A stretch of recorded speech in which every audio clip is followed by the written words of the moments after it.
शंकर जी महाराज की जय। साक्षात विराजमान परम पूज्य मुनि 61 अरह सागर जी महाराज की जय।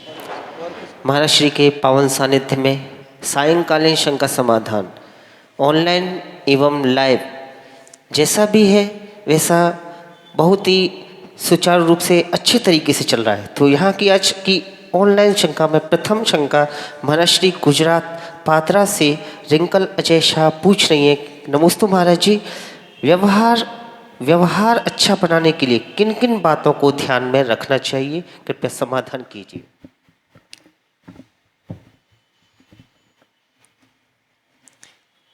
आपने बहुत ही सुंदर प्रश्न किया है, क्योंकि बिना व्यवहार से जीवन नहीं चलता है। व्यक्ति का व्यवहार बिहेवियर अच्छा होता है तो उसकी सर्वत्र पूज्यता या उसको बहुमान मिलता है। एक आचार्य हुए हैं, उन्होंने कुरल काव्य में बहुत अच्छी बात कही है। भूमि की उर्वरता का पता उसमें बोए गए बीज से प्राप्त होती है। भूमि की उर्वरता का पता उसमें बोए गए बीज से पता चलता है। उसी तरह मनुष्य के व्यवहार से उसके कुल का पता चलता है। यदि आपका व्यवहार अच्छा होगा तो आपसे कुछ पूछने की जरूरत नहीं पड़ेगी आप किस कुल से हैं, कौन व्यक्ति कैसा है, इसका पता हम उसके व्यवहार से लगा सकते हैं। संत कहते हैं अच्छे व्यक्ति का व्यवहार अच्छा होता है और बुरे व्यक्ति का व्यवहार बुरा होता है। आपने पूछा है व्यवहार अच्छा बनाए रखने के लिए हमें किन किन बातों की जरूरत होती है, तो सबसे पहली बात है विनम्रता। विनम्रता यदि हमारे जीवन में है तो सारी सब चीज़ें हमें सरल और सहज प्राप्त हो जाती हैं। विनम्रता के बिना मोक्ष मार्ग भी शुरू नहीं होता है। ये तो आप लोग घर गृहस्थी के मार्ग में रहते हैं। आप यदि किसी से विनम्र होकर के यदि कुछ बात करते हैं, चाहे वह व्यक्ति कितनी भी ऊंचाइयों को प्राप्त कर ले, और यदि आपके अंदर ब्रह्म विनम्रता जैसा गुण होता है तो आप विनम्रता के माध्यम से बहुत कुछ प्राप्त कर सकते हैं। एक बार हमारे गुरुदेव ने कहा था कि विनम्र व्यक्ति बड़े बड़े अपराध करने के बाद भी अपने गुरुदेव से वो सब कुछ पा जाते हैं जो व्यक्ति साधारण व्यक्ति नहीं पा पाता है। तो सबसे पहली बात है विनम्र होना। दूसरी बात है सरल होना, और तीसरी बात है मधुरता। हमारे व्यवहार में, वाणी में वो मधुरता होना चाहिए। हम किसी से भी बोलें, दो शब्द बोलो पर प्रिय बोलो, मधुर बोलो, संभाषण बोलो।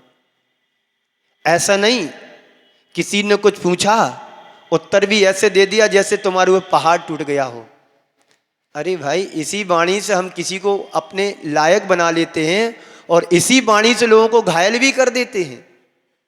तो शब्दों का ऐसा चुनाव करें जिससे तुम्हारे शब्द को सुनकर के व्यक्ति को आनंद की अनुभूति हो। ये मधुरता हमारे संभाषण में होना चाहिए। हमारे जीवन व्यवहार में सरलता आना चाहिए, हमारे अंदर विनम्रता होना चाहिए और सादगी होना चाहिए। सादा जीवन, उच्च विचार वाला व्यवहार हमारे जीवन से घटित होना चाहिए। मुझे गांधी जी का प्रसंग याद आ रहा है कि व्यक्ति अपने व्यवहार से कैसे सामने वाले को बदल देता है।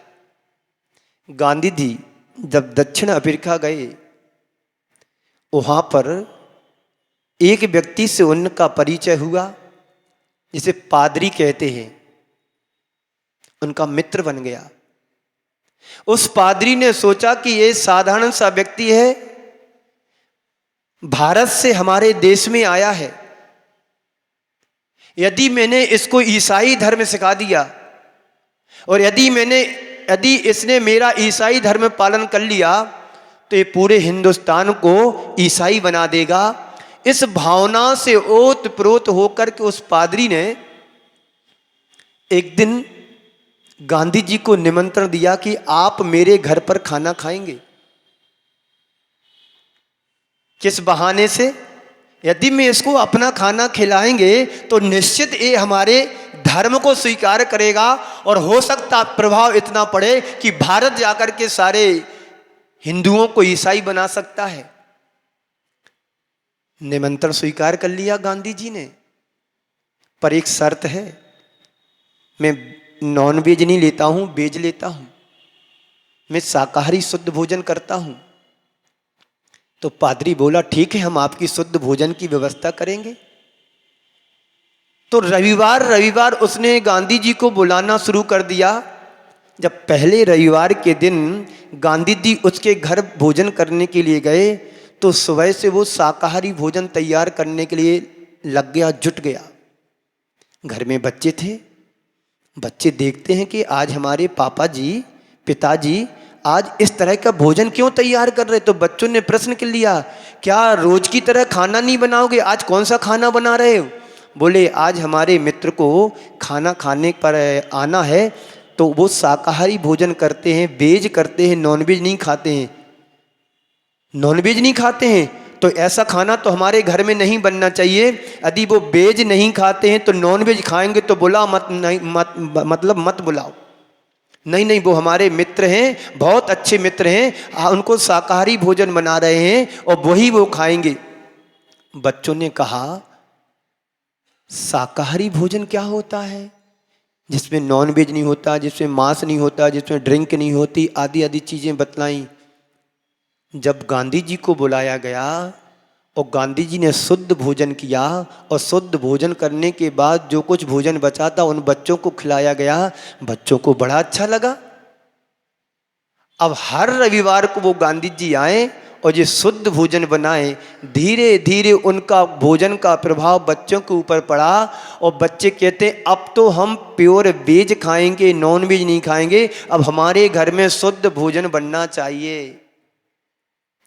जब बच्चों की एक फरमाइश रही तो उसे लगा कि मैंने तो सोचा था कि इसको मैं ईसाई बना दूंगा, ये तो इसका उल्टा प्रभाव पड़ा।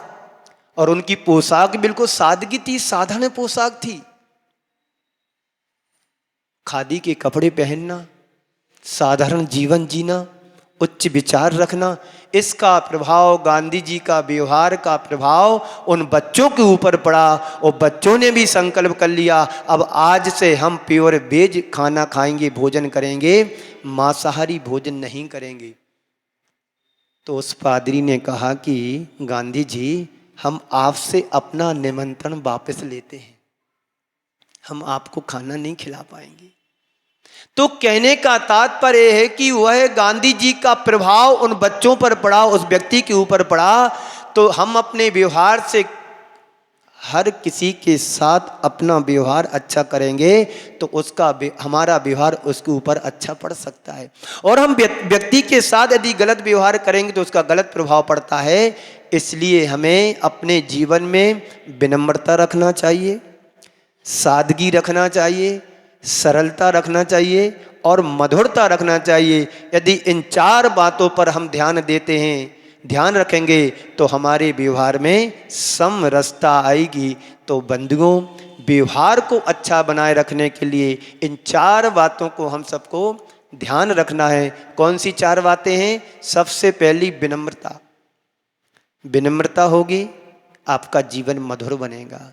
जब जीवन में मधुरता होगी तो सरलता आए बिना नहीं रुकेगी। जब ये तीनों चीज़ें जीवन में रहेंगी तो सादगी तो अपने आप आ ही जाएगी। इसलिए अच्छा व्यवहार बनाने के लिए अच्छा आचरण करना भी जरूरी है और आचरण के साथ साथ हमारी वेशभूषा का भी प्रभाव पड़ता है। इसलिए जैसे कि अभी कहा था, भूमि की उर्वरता का पता बोए गए बीज से मालूम पड़ता है, ऐसे ही व्यक्ति के व्यवहार का पता व्यक्ति के व्यवहार से उसके कुल की पहचान होती है। इसलिए हम अपना व्यवहार ऐसा रखें कि लोग तुम्हें सदियां याद रखें, हम किसी व्यक्ति से मिलते हैं, भले हम थोड़ी देर के लिए किसी व्यक्ति से मिले हों, और उसकी छाप हमारे जीवन पर्यंत हमारे ऊपर छोड़ करके चली जाती है। और जब भी तुम उसको याद करते हो, उसकी छाप, उससे जो तुम्हारा मिलन हुआ था, वो तुम्हारे लिए अंदर से आनंदित कर देता है। ये व्यक्ति का व्यवहार होता है। यदि व्यक्ति अपना व्यवहार अच्छा रखता है तो उसकी छाप पड़ती है, और यदि व्यक्ति बुरा व्यवहार करता है तो उसके जीवन में बुरा व्यवहार का भी छाप पड़ती है। इसलिए हम अपने जीवन में अच्छाई को पकड़ें और बुराई से बचें, तभी तुम्हारे जीवन में मधुरता, समरसता, सरलता, सादगी जैसे विचार और जैसे गुण आपके भीतर प्रकट हो सकते हैं। मैं समझता हूँ आपके जीवन को अच्छा बनाने के लिए, व्यवहार अच्छा बनाने के ये 4-5 बिंदु पर्याप्त हैं। प्राची आशीष जी पूछ रही हैं, नमोस्तु महाराज श्री, बड़ा कौन है, कृपया बताइए। महाराष्ट्र पुणे से प्राची आशीष इंजीनियर पूछ रहे हैं कि महाराज श्री बड़ा कौन है।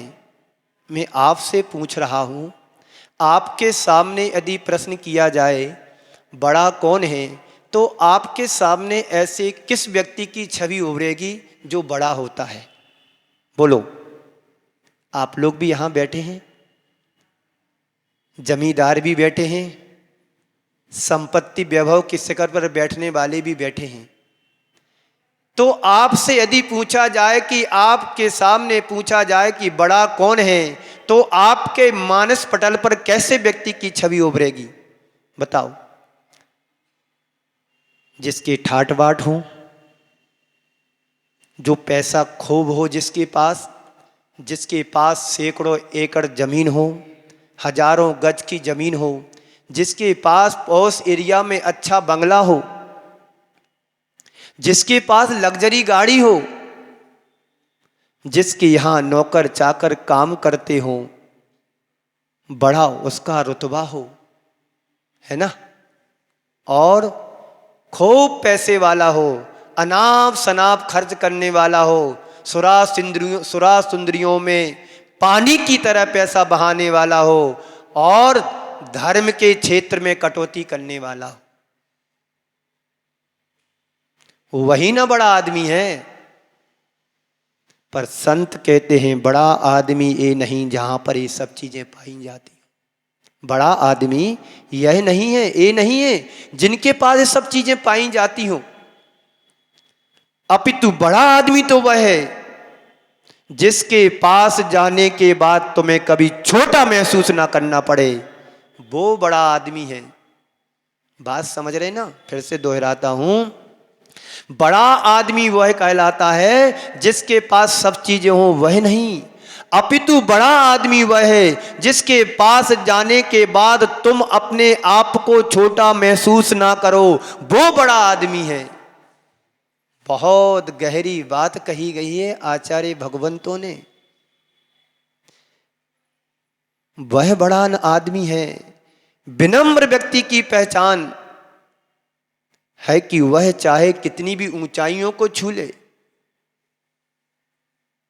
फिर भी अपने सामने आने वालों की कद्र करे। समझ रहे ना? उसको सम्मान दे, उसको बहुमान दे। हम महापुरुषों के जीवन को देखें।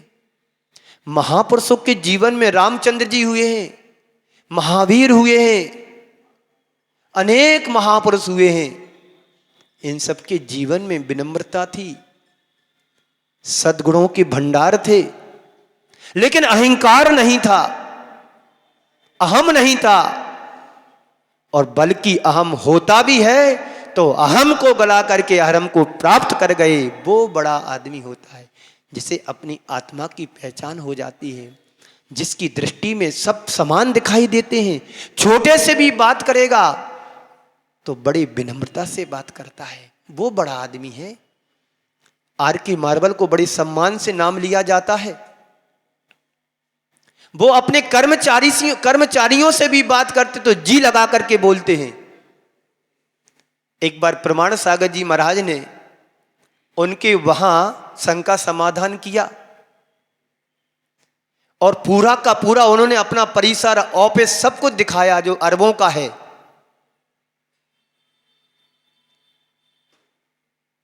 महाराज श्री ने उनसे पूछा, आप क्या चाहते हो? ये सब तुमने वैभव तो पाया, आप क्या चाहते हो? तो उन्होंने बड़ी विनम्रता से कहा, महाराज श्री आप मुझे ऐसा आशीर्वाद दो, हम इन सबको अपना जैसा बना दूं। ये सोच, ये दृष्टिकोण हमारे अंदर होना चाहिए। हम थोड़ा सा वैभव पा लेते हैं और बड़ा बन जाते हैं। अरे ये वैभव तो रावण जैसे पुरुषों का नहीं रहा है, और हम तो तुम लगते कहाँ हो, किस खेत की मूली हैं। समझ रहे ना? तो बड़ा आदमी कौन? जिसके पास जाने पर तुम कभी छोटा महसूस ना करो। ये पॉइंट नोट कर लो अपने दिल और दिमाग में। कभी भी छोटा व्यक्ति तुमसे मिले, कभी उसको ये महसूस नहीं होना देना चाहिए कि हम बड़े हैं, वो छोटा है। एक साधारण व्यक्ति भी तुम्हारे घर पर आता है, एक गरीब व्यक्ति भी तुम्हारे घर पर आता है, एक महान व्यक्ति भी तुम्हारे घर पर आता है। तो सबके साथ, सबके बीच वही व्यवहार हो जो बड़े के साथ होता है, तो छोटे के साथ भी हो। तो बात समझ में आई? बड़ा कौन है? पर्याप्त है। श्री शशांक जी पूछ रहे हैं कि नमोस्तु गुरुदेव, प्रतिस्पर्धा और प्रगतिशीलता में क्या अंतर है, कृपया मार्गदर्शन कीजिए। दोनों बहुत सुंदर शब्द हैं। आप सभी इन शब्दों से परिचित हैं। प्रतिस्पर्धा यानी कंपटीशन, प्रगतिशीलता। आज व्यक्ति प्रगतिशीलता को भूलता चला जा रहा है और प्रतिस्पर्धा में होड़ लगा रहा है। आज एक विद्यार्थी से पूछो क्या कर रहे हैं? कंपटीशन में भाग ले रहा हूं। भले वो चपरासी की नौकरी ना मिले, पर क्या कहता है? प्रतिस्पर्धा में जा रहा हूं। संत कहते हैं अपने जीवन को अगर ऊंचा उठाना चाहते हो, तो अपने जीवन को सुखी बनाना चाहते हो तो, और अपने जीवन को प्रसन्न बनाए रखना चाहते हो तो प्रतिस्पर्धा से बचें। आप किसी भी एग्जाम में बैठते हैं, मान लीजिए आईएएस का आप एग्जाम देने के लिए जा रहे हैं, या यूपीएससी में आप एग्जाम देने के लिए तैयार हो रहे हैं, तो कितने विद्यार्थी वहां पर युवक बैठते हैं? लाखों। है पता आप लोग, जानकारी है कुछ? लाखों बैठते हैं। कितने बैठते हैं? लाखों बैठते हैं। और पास कितने होते हैं? हजारों। कितने पास होते हैं? 1000। और उसमें से चाहिए कितने पढ़ते हैं? 200-300। तो बताइए दौड़ कितने लोगों ने लगाई? 1,00,000 लोगों ने। उसमें से पास कितने हो पाए? 1000। और उसमें सिलेक्ट कितने हुए? 150-200। इसे बोलते हैं प्रतिस्पर्धा। प्रतिस्पर्धा से बचो, प्रगतिशील अपने जीवन को बनाओ। संत कहते हैं तुम अपने जीवन को जितना ऊंचा उठाओगे, जितनी प्रगति, जितना ग्रोथ दोगे, उतना जीवन तुम्हारा ऊंचाइयों को छुएगा। हमारे अंदर ये भावना आना चाहिए, हम किसी से होड़ ना करें, मैं आगे बढ़ूं ये भाव तुम्हें रखना है, पर मैं आगे बढ़ूं ये भाव, दुर्भाव तुम्हारा है। बात समझ में आई? मैं आगे बढ़ूं ये प्रगतिशीलता है, प्रगति है, लेकिन मैं ही आगे बढ़ूं ये प्रतिस्पर्धा है। इन भावों से यानी दुर्भावों से बचें और सद्भावों को प्रश्रय दें, तो तुम्हारा जीवन प्रगतिशील बनेगा। प्रतिस्पर्धा से बचना चाहिए। प्रतिस्पर्धा में राग और द्वेष होता है। मैं जीत जाऊं, मैं ही आगे बढ़ूं, ये राग द्वेष का काम है। दूसरा आगे ना बढ़े, मेरा बेटा ही नंबर 1 आए पूरे क्लास में, पड़ोसी का बेटा बेटा नहीं है। प्रगतिशीलता नहीं, मैं आगे बढ़ रहा हूं, मेरे साथ और भी लोग काम करें, वो भी अपने जीवन में पैसा कमाएं, वो भी अपने परिवार को आगे बढ़ाएं, ये प्रगतिशीलता है। लेकिन आजकल दिनों दिन इस तरह की भावनाएं हम सबके बीच से खत्म होती चली जा रही हैं। आपने दुकान खोली है, बहुत अच्छी बात है, पर मेरी ही दुकान इस एरिया में रहे, किसी दूसरे की दुकान ना खोले, ये ईर्ष्या है। इससे हमें बचना चाहिए। तो मतलब कहने का क्या है, प्रतिस्पर्धा की होड़ लगती है, मनुष्य की सुख शांति समृद्धि को और उसकी चैन को प्रतिस्पर्धा छीन लेती है। आप अभी यहां पर शांत बैठे हैं और आपको कोई ऑफर आ जाए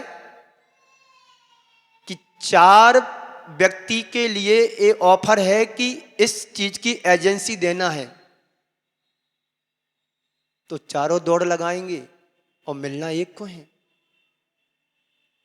तो 3 जो सुख शांति से अपना धर्म ध्यान कर रहे थे, उनके जीवन में क्या हो गया, दुख आ गया, अशांति आ गई, बेचैनी आ गई।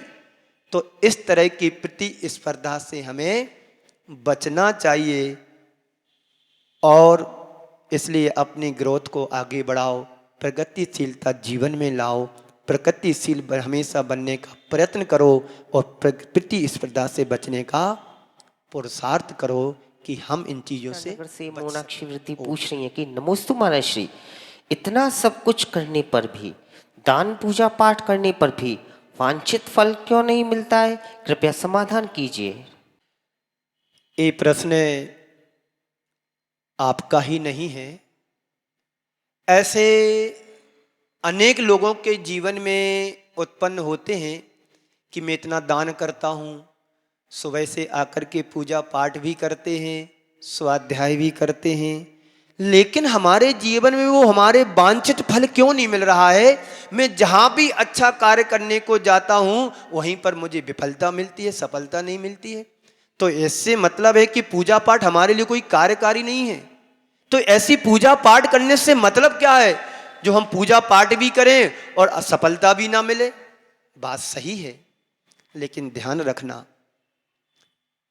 तुम जो पूर्व भव में लेकर के आए हो उसके उनके कर्मों का फल तो हमें भुगतना ही पड़ेगा।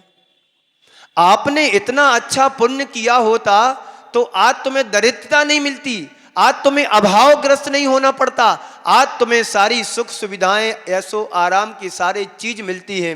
चक्रवर्ती के वैभव को देखें, उनने इतना पूर्व भव में, पिछले भव में पुण्य किया था, आज उन्हें वो सारा का सारा वैभव प्राप्त हुआ है और उसी में हम लोगों ने भी जीवन लिया, जन्म लिया है और वो वैभव हमें नहीं मिला है। तो हमारा कर्म, हमारा पुण्य हमें उसी अनुरूप फल प्रदान करता है। हम इस कर्म के ऊपर, कर्म के द्वारा किसी को दोषी ना बनाएं, क्योंकि हमने जैसा बीज बोया है वैसा हमें उसकी फसल और फल मिलेगा। यदि हम शुभ कर्म करते हैं तो शुभ कर्मों का फल शुभ मिलता है और अशुभ कर्म करते हैं तो अशुभ कर्मों का फल मिलता है। पर ध्यान रखना, आज के वर्तमान परिवेश में आज यदि हम अच्छा कर रहे हैं और सफलता हमें अपेक्षित नहीं मिल रही है तो घबराने की जरूरत नहीं है। आज हम पुरुषार्थ करें, मेहनत करें, अच्छे कर्म करें, आने वाले भाव में, आने वाले समय में तुम सारी की सारी सुविधाएं तुम्हें प्राप्त होगी। इसलिए अच्छा बीज बो, और तो अच्छा बीज बोगे, अच्छी नस्ल का बीज बोगे तो अच्छे फल लगेंगे, अच्छी सुविधाएं मिलेंगी। इसलिए पूर्व कृत कर्मों पर ध्यान मत दो, पर हाँ उन कृत कर्मों को पा करके, समझ करके आज वर्तमान में अच्छा करने का सुप्रयत्न करो। समझ रहे ना? तो आने वाले जीवन में वो सारी हमें अनुकूलताएं प्राप्त हो सकती। आज हमें सुंदर रूप मिला है, आज मुझे अच्छा परिवार मिला है, आज मुझे अच्छा शरीर मिला है, आज मुझे अच्छी बुद्धि मिली है और समय भी हमें अच्छा मिला है। तो अब अच्छा करने के लिए प्रयत्न भी तो करो। तुमने सब कुछ अच्छा अच्छा पा लिया और सारी की सारी चीजें तुम व्यर्थ में गमा दोगे तो ये भी गया और आने वाला भाव भी तुम्हारा चला जाएगा। इसलिए अपने जीवन में पुण्य के कार्य करो, पुण्य के कार्य करके जीवन को पुण्यमय बनाने का पुरुषार्थ करो, जिससे आत्मा पावन और पवित्र बनेगी। मैं समझता हूं ये पर्याप्त आपको उत्तर। सुशील जी बिजनौर से पूछ रही हैं कि नमोस्तु गुरुदेव, अष्ट प्रत्याहार का मतलब क्या है? ये तीर्थंकरों के ही होते हैं या अन्य किसी के भी? कृपया मार्गदर्शन की। आपने प्रातिहार से संबंधित प्रश्न किया है। प्रातिहार तो सभी समझते हैं, 8 होते हैं और हर तीर्थंकर के साथ समोसण में प्रातिहार 8 ही होते हैं। जो तीर्थंकर होते हैं केवल ज्ञान के अतिशय के साथ ही ये प्रातिहार देवों द्वारा उनको उपस्थित किए जाते हैं। जो तीर्थंकर बनते हैं और जो केवल ज्ञान को प्राप्त तीर्थंकर होते हैं उनके साथ ये 8 प्रातिहार साथ में उत्पन्न होते हैं। तीर्थंकर प्रातिहार तीर्थंकर परमात्मा की पहचान के चिन्ह होते हैं। आपके मंदिर में प्रातिहार है कि नहीं? मुझे नहीं देखा मैंने, शायद नहीं है। हाँ, तिजोरी में रखे होंगे ना, और साथ में ले जाएंगे है? अलमारी में नहीं, भगवान के समोसरण में होते हैं, भगवान के साथ होते हैं। यही तो हम लोगों की कमजोरी है। आप लोग भी उसी हिसाब से हैं। जब तक तुम्हारे पास सोने चांदी के आभूषण नहीं होते हैं तो आप अपने पति को बेचैन कर देते हैं, मुझे ये चाहिए वो चाहिए, ये चाहिए वो चाहिए, और आने के बाद एक दिन भी नहीं पहनना हो जाके बैंक के लॉकर में रख देते हैं। वही हाल तुम्हारे इस मंदिर में शायद लग रहा है। क्या कह रहे हैं? इस संदर्भ में जैन तत्व विद्या से बोल रहा हूं। मुनिश्री प्रमाण सागर जी ने जैन तत्व विद्या का अर्थ किया है। मैं उससे संदर्भ होकर के इस बात को बोल रहा हूं कि प्रातिहार तीर्थंकर की पहचान के चिन्ह होते हैं और तीर्थंकर परमात्मा के अतिरिक्त अन्य किसी को ये सुविधा प्राप्त नहीं होती है। तो जहां जहां तीर्थंकर भगवान की मूर्ति रखी होती है, विराजमान होती हैं, उनके साथ अष्ट प्रातिहार विराजमान होते हैं। ध्यान रखना, आप जिस प्रकार से आप अपने ऊपर श्रृंगार करते हो, ये भगवान का वैभव है। प्रातिहार आदि कौन कौन से होते प्रातिहार पता है? जिस वन में जाकर के जिस वृक्ष के नीचे दीक्षा लेते वो अशोक वृक्ष बन जाता है। तो ऐसे 24 तीर्थंकरों के अलग अलग अशोक वृक्ष होता है। दूसरा होता है भामंडल। भामंडल होता है ना, लगा है भामंडल कि पत्थर का बना है? लगा है? हाँ, ऐसे ही आप लोगों को जीवन होगा निखंड। ध्यान रखना, एक के भी मन में विचार सही नहीं आते इस मंदिर के लोगों के। क्यों? इसलिए कि जो भगवान का वैभव होना चाहिए वो वैभव को तुम छिपा करके रखे हो, तो समृद्धि प्रसिद्धि होगी कैसे? विचारों की दरिद्रता तुम्हारी बतला रही है कि मंदिर की हमने व्यवस्था सही नहीं बनाई है। और मंदिर का रख रखाव सही होगा, व्यवस्था सही होगी तो प्रभावना दिन दूनी रात चौगुनी बनेगी। आप कभी दिल्ली जाओ तो कृष्णानगर जैन मंदिर, क्या सभी मंदिरों में देखना क्या वैभव दिख रहा है। मंदिर के प्रतिमा के सामने से मन नहीं उठता है उठने का। अरे रत्नों की प्रतिमाओं के ठीक ठीक बेदी भी रत्नों की बना दी। मैं वहां पर 5 माह रह करके आया हूं। रत्नों की प्रतिमाएं हैं, रत्नों की बेदी बना दी, पूरा जड़ दिया सोना चांदी। हम अपने जीवन में कितना पहनते हैं और भगवान को सूने रखे हैं। भगवान का दुर्भाग्य नहीं है, आप सबका दुर्भाग्य है। एक भगवान का परिकर है, परिसर है, परिकर है, उनका वैभव है। समुद्र में देवलोक अपने आप रखते हैं, देवो पुनीत होता है। तो तीर्थंकर परमात्मा के अतिरिक्त अन्य किसी को वैभव नहीं मिलता है। ये सुविधा अन्य किसी को नहीं, सामान्य केवल ही है, तो उनको ये सब चीजें नहीं मिलती हैं। प्रातिहार की संख्या 8 ही होती है।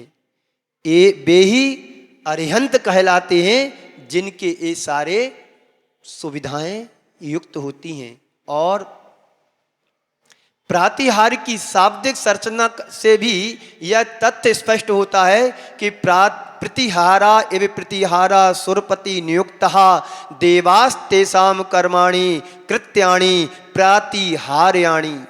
क्या कह रहे हैं? देवों के द्वारा नियुक्त प्रतिहार सेवक का कार्य करने वाले देवता को अरिहंत के प्रतिहार कहते हैं और उनके द्वारा भक्ति हेतु रचित अशोक वृक्ष आदि को प्रातिहार कहा जाता है। तो अशोक वृक्ष सिंहासन जिस पर भगवान बैठते हैं रत्नों का होता है, नील मणि रत्न का होता है। आप हमारे पास क्या है? पत्थर पर बैठा दिया है ना। भामंडल जिसमें 3 भूत के, 3 भविष्य के और 1 वर्तमान के सारे भाव दिखते हैं, ऐसे 7 भाव उनके भामंडल में दिखाई देते हैं। छत्र 3 छत्र होते हैं, छत्र तो लगा है। चवर ढुड़ाते हैं देवलू आकर के 64 सवर। सुर पुष्प वृष्टि, आप लोग सुबह पुष्प वृष्टि करते हैं पुष्पों के द्वारा। और दुंदुभी बजना चाहिए जब अभिषेक हो, तो दुंदुभी नाद होना चाहिए और दिव्य ध्वनि। और आप लोगों का बड़ा दुर्भाग्य है, कल से प्रवचन नहीं मिलेगा।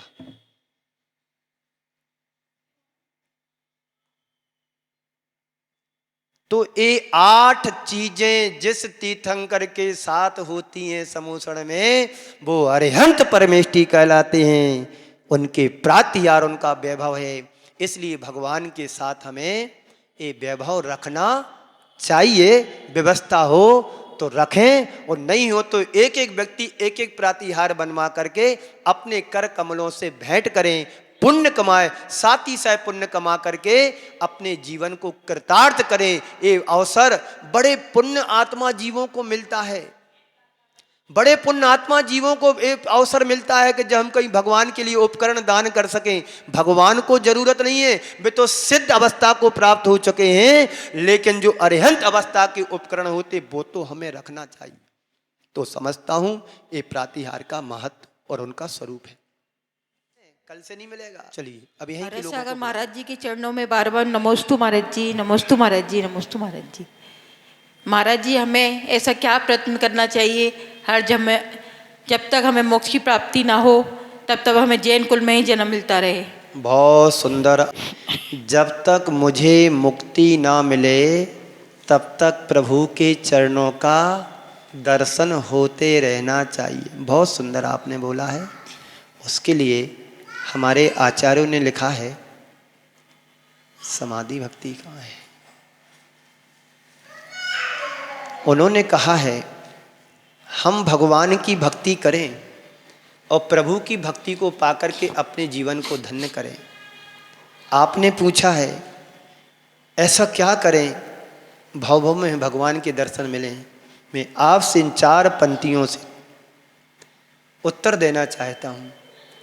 आचार्य भगवंतों ने कहा है, आवल्या जिन देव देव भवता श्रीपादयो सेवया सेवा शक्ति विनेय कल्पलतया कालोदया वर्गता ताम तस्याः फलमर्थये तदधुना प्राणप्रयाणाक्षणे तन्नाम प्रतिबद्ध वर्ण पठने कंठोस्तु कुंठो मम। बहुत अच्छी बात कही है। हे भगवान, भगवान की भक्ति एक कल्प वृक्ष की तरह है। आवल्याजिन देव देव भवता श्रीपादयो सेव्या।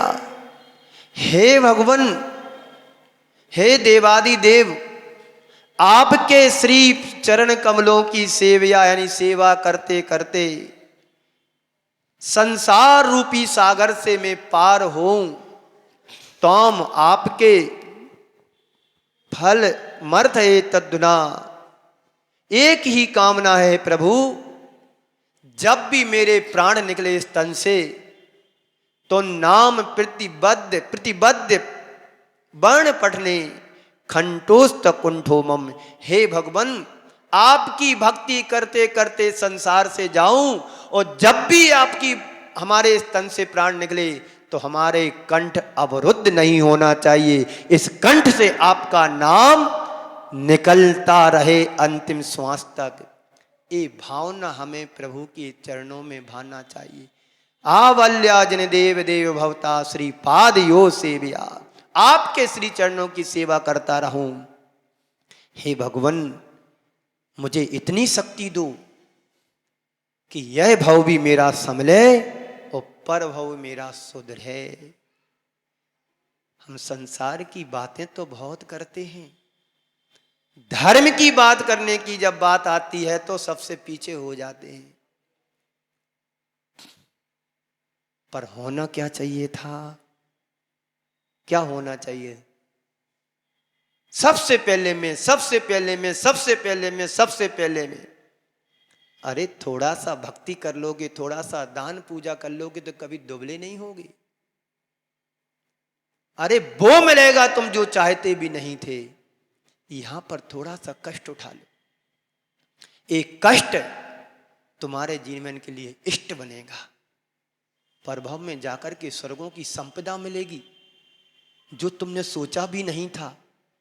क्योंकि समाधि मरण यदि एक बार हो गया तो तुम्हारे जीवन का उद्धार हो गया। इसलिए तप पादौ मम हृदयम तब्बद्वय नीलम तिष्ठतु जनेन तावद यावन निर्वाण संप्राप्ति। हे भगवान, मेरा हृदय आपके दोनों चरणों में, आपके दोनों चरण मेरे हृदय कमल में हो स्थापित। तिष्ठतु जनेन तावद, हे भगवान, जब तक मुझे संसार से मुक्ति ना मिले, निर्वाण की प्राप्ति ना हो, तब तक आपके दोनों चरण मेरे हृदय में हो और मेरा हृदय आपके श्री चरणों में हो। ये भावना होना चाहिए, तभी तुम मुक्ति पा पाओगे। पर समय कहाँ है इतना? राग देश से बचें तब ना प्रभु की भक्ति में लगा पाए। आज अरिहंत भक्ति का प्रवचन हुआ था। अरिहंत भक्ति के मतलब भाव विशुद्धि युक्त अनुरागा भक्ति। जो भाव विशुद्धि से भर करके अनुराग पूर्वक भगवान की भक्ति करता है वही संसार सागर से पार उतर सकता है। आप लोग सुख तो चाहते हैं, सुख के साधनों को नहीं अपनाना चाहते। जीवन में सुख आएगा तो कहां से आएगा? जीवन सुखी तभी बनेगा जब हम सुख के साधनों को जीवन में अपनाएं। तो सुख के साधन है क्या? प्रभु की भक्ति करो, आराधना करो। हम साधना नहीं कर सकते तो आराधना तो कर सकते हैं। साधना का जीवन तो बड़ा कठिन जीवन है। स्वयं के द्वारा मार्ग को बनाने का मार्ग है और आराधना का मार्ग जो तीर्थंकर भगवान मार्ग बना करके गए, हमें मोक्ष मार्ग दिखा करके गए, उस मार्ग पर तो चले। जब समर्थ आएगी तब बनेंगे, करेंगे अपने आप से पुरुषार्थ। अभी जब तक हमारे हृदय में, हमारे हाथों में सामर्थ्य नहीं है, तब तक जो मार्ग बना करके गए उस मार्ग पर चलेंगे तो निश्चित कल्याण अवश्य होगा। तो इसलिए तप पादौ मम हृदयम तप पद्वये नीलम तिष्ठतु जनेन्द्र तावद यावन निर्वाण संप्राप्ति।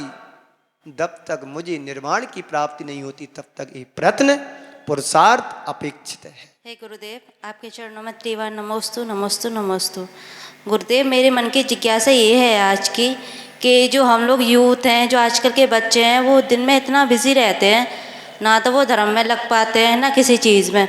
तो हम ऐसे ही व्रत या ऐसे उपवास करें जिससे हमारा जो पाप है वो कम हो सके।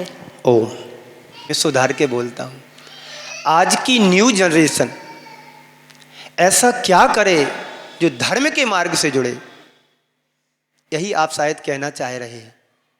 मैं आपके माध्यम से उन तमाम आपके साथियों से कहना चाहता हूं, धर्म जीवन का आधार है। बिना आधार के हमारा जीवन टिक नहीं सकता है। यदि जीवन को टिकाए रखना चाहते हो तो धर्म की नींव को मजबूत करना पड़ेगा। और आज की युवा पीढ़ी जो मार्ग से भटक रही है, उसमें भटकने का मात्र एक ही कारण है, जो तुम्हारे हाथ में मोबाइल होता है। इस मोबाइल ने सबको मोही बना दिया। उपयोग की चीजें बहुत कम देखते हैं, अनुपयोगी चीजों का भरपूर भरा हुआ है संसार उसमें। तो जिस चीज को आप बार बार देखेंगे ना, वही ना तुम्हारी स्मृति पटल पर आएगा। जिस चीज की पुनरावृत्ति करोगे वही तुम्हारी दिल और दिमाग में घुसेगा। अब दिल में तुमने ठान लिया है कि कचरा भरना है तो कचरा भरो। एक दिन मैंने कहा था कि अपना उत्तराधिकारी बनाने के लिए अपने बेटों को तीन बेटे थे, उनको तीनों को 5-5 हजार रुपए दिए। एक ने लॉटरी में निकाल दिए पैसे, एक ने कचड़े से घर बन दिया और एक ने प्रकाश और सुगंध से घर भरा। पिताजी ने सोचा तीसरे वाले ही बेटे पर मुझे विश्वास था कि यही सही कार्य करेगा, और पिताजी ने उसको छाती से लगा लिया, बेटा तेरे पर ही विश्वास था। तो कहने का तात्पर्य है कि व्यक्ति के दिल और दिमाग में यदि कचरा भरने का सोच लिया तो वही भरेगा। आपके हाथ में कांच की गोलियां हैं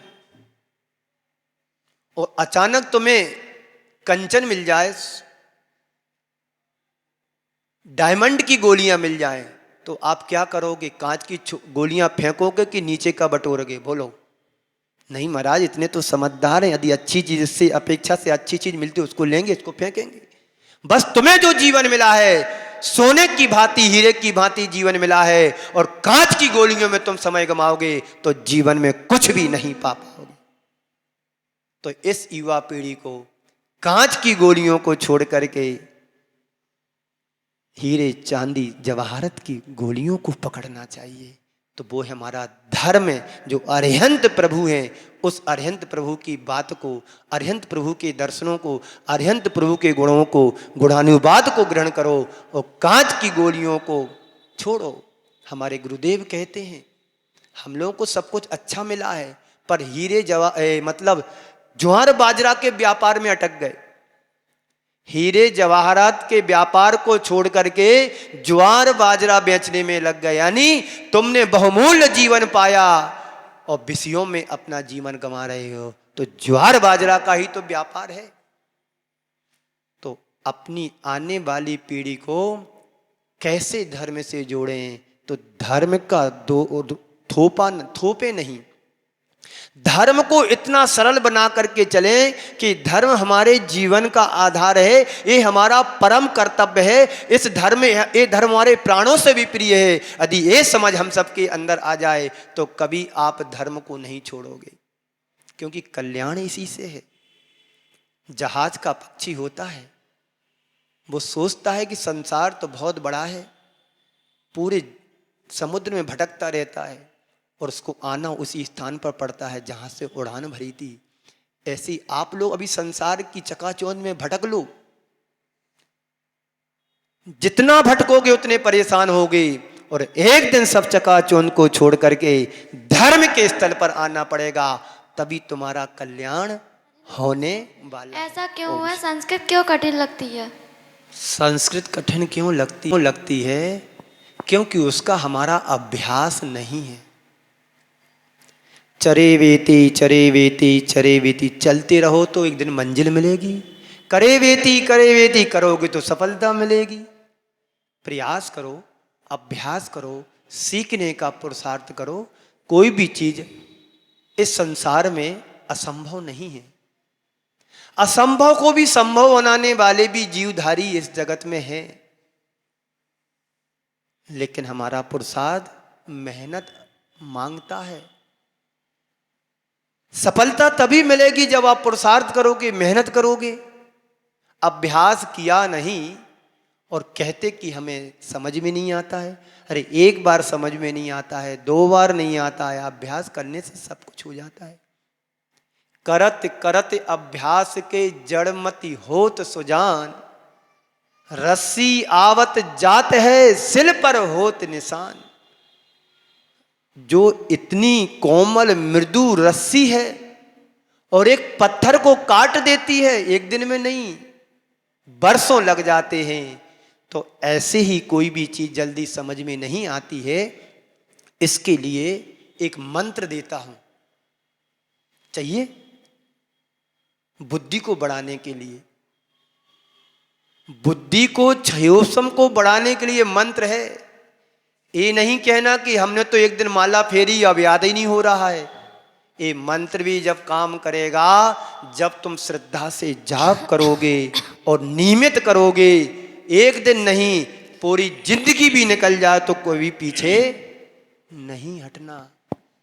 ये मंत्र मेरा नहीं है, हमने भी दूसरों से सुनकर के तुम्हें बता रहा हूं।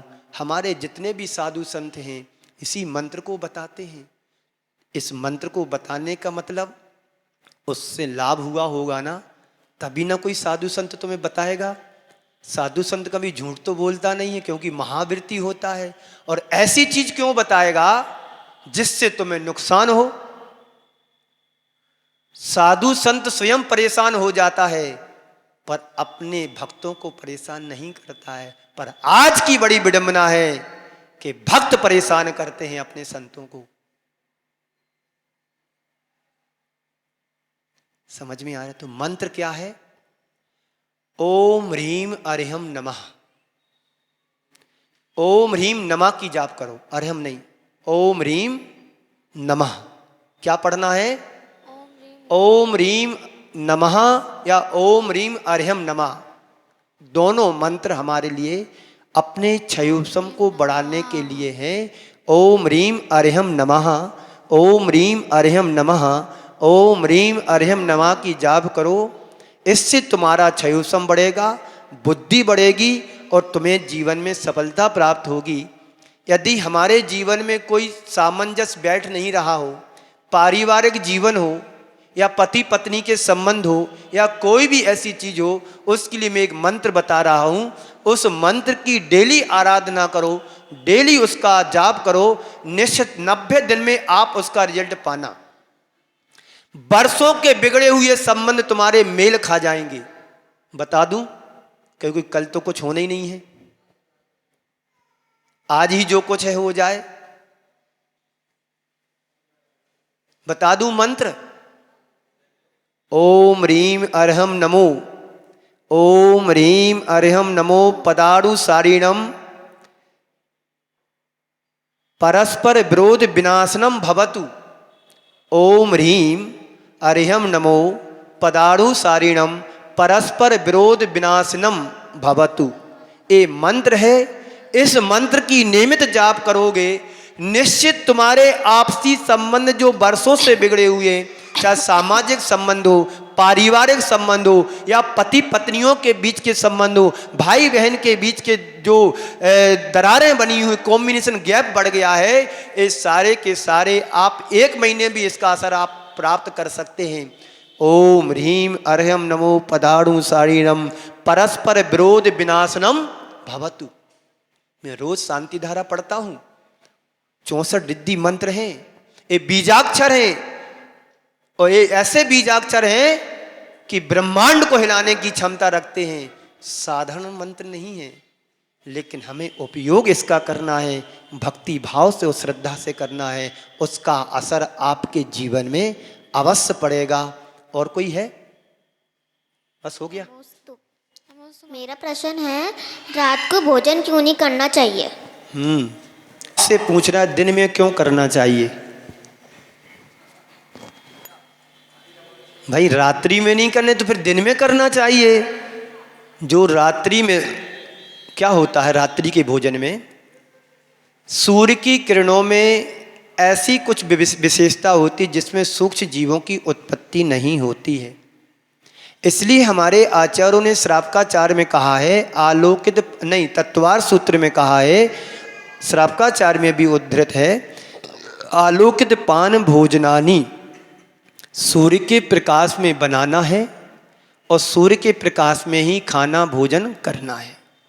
रात्रि के समय में जो सूक्ष्म जीव सूर्य के प्रकाश में नहीं निकलते हैं वो इस लाइट के प्रकाश में उत्पन्न हो जाते हैं, प्रचुर मात्रा में उत्पन्न हो जाते हैं, इतने सूक्ष्म रहते हैं कि हमें अपनी इन आँखों से दिखाई नहीं देते हैं, और देते भी हैं तो पर तुम बातों में लगे रहते हैं, मोबाइल में लगे रहते हैं, टीवी पर लगे रहते हैं। इधर टीवी चल रही है, इधर खा भी रहे, और टीवी में पता नहीं क्या देख रहे हो, उधर मजा ले रहे, इधर भोजन का भी मजा ले रहे हैं। एक म्यान में दो तलवार तो रह नहीं सकती हैं। लेकिन मैं आपसे इतना ही कहना चाहता हूँ कि रात्रि में भोजन करने से असंख्यात जीवों की हिंसा होती, उसका पाप हमें लगता है, और जो रात्रि में भोजन करता है वो उल्लू बनता है। अब जिसको उल्लू बनना हो अगली पर्याय में, तो खूब रात्रि में भोजन करे, मजे से करे, उल्लू बनो, गीदड़ बनो, चमगादड़ बनो, भालू बनो, बहुत सारे जितने भी त्रियंच हैं जो खून मतलब क्रूर प्राणी हैं, वो सब इस तरह से कृत्य करने से बनते हैं। इसलिए हमें इन चीज़ों से बचना चाहिए।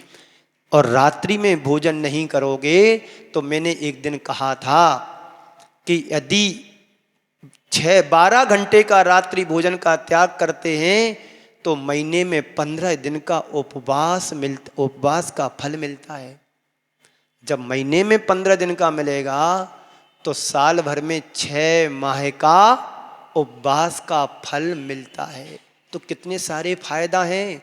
अरे दिन भर खाओ, 2-4 और मद्दू लगा लो खाने के लिए, तुम भी खाओ हम भी खाएं। रात में खाने से मोटे होंगे क्या? अपव्यय से बचोगे, पैसे के अपव्यय से बचोगे, हिंसा से बचोगे, पाप से बचोगे। और रात्रि में भोजन करने से सबसे ज़्यादा अनाचार होता है। होटलों में जाओ, यहाँ वहाँ जाओ, क्या क्या जुड़ जाता है। और बाई चांस यदि गलती से दिन में नहीं खा पाओ तो कम से कम घर का दिन का बना रात में खा लो समय से पहले, तो उसमें ज़्यादा दोष नहीं है, क्योंकि घर का बना है और शुद्ध बना है। तो भैया आज लेट हो गए, ऑफिस से लेट आए हैं या व्यापार में ज़्यादा व्यस्त हो गए थे, तो उसकी भी एक मर्यादा बना लो, 8-9 बजे के बाद नहीं लूँगा। और लेना भी पड़े तो दूध और पानी फल से काम चला लो, जिसमें ज़्यादा हिंसा का काम नहीं होता है। इस तरह से यदि हम ऐसा करते हैं तो निश्चित रात संबंधी पाप से नमोस्तु महाराज जी, मेरा नाम कल्पी है और मेरे 2 प्रश्न हैं, एक मेरा है और एक मेरे मामा का है। हाँ। तो पहला प्रश्न मेरा प्रश्न ये है कि हम वर्क लाइफ बैलेंस कैसे करें? वर्क लाइफ बिजनेस करते हुए, जॉब करते हुए हम अपने जीवन को बैलेंस कैसे बनाएं, बैलेंस कैसे दें? बहुत अच्छा आपने प्रश्न किया है कि हम कोई भी कार्य करें, सर्विस करें, बिजनेस करें, या जो भी तुम्हारे पसंद का वर्क हो, काम हो, उसमें बैलेंस कैसे बनाएं। जैसे आप अपने शरीर को मेंटेन करते हैं कि नहीं करते हैं? करते ना, पक्का है। जैसे आप अपने शरीर का मेंटेन करते हैं तो संत कहते हैं ऐसे ही वर्क के साथ में हम अपना जीवन को मेंटेन करें। यदि आपके पास दिन में 12 घंटे होते हैं, आप अपनी दिनचर्या को ऐसे व्यवस्थित करें, सुबह 5 बजे उठें, 5 बजे उठ करके आप दैनिक दिनी क्रिया को पूरा करें। आपको मान लीजिए 8 बजे बस से बैठ करके आपको आगरा जाना है काम के लिए, जॉब के लिए, तो आप 5 बजे उठ करके 6 बजे तक सारे आप अपने घर के काम निपटाइए। 6:30 बजे तक मंदिर के दर्शन करके वापस जाएं। दर्शन करने के बाद आप अपना टिफिन तैयार करें। उसके बाद तैयार रेडी होकर के 7:30 बजे आप अपने बस स्टैंड पर पहुँचें और आप अपनी गाड़ी पकड़ करके आप अपने ऑफिस जाएं। ये तो हो गया। लेकिन इसके मध्य भी हम और क्या करें? तो समय समय पर आप अपने आप को धर्म से जोड़े रखें। जब कभी भी कोई धार्मिक अनुष्ठान होता है समाज के बीच में, मंदिर में, तो उसमें आप पार्टिसिपेट करें। हम कमाते हैं गमाने के लिए नहीं, हम कमाते हैं लगाने के लिए।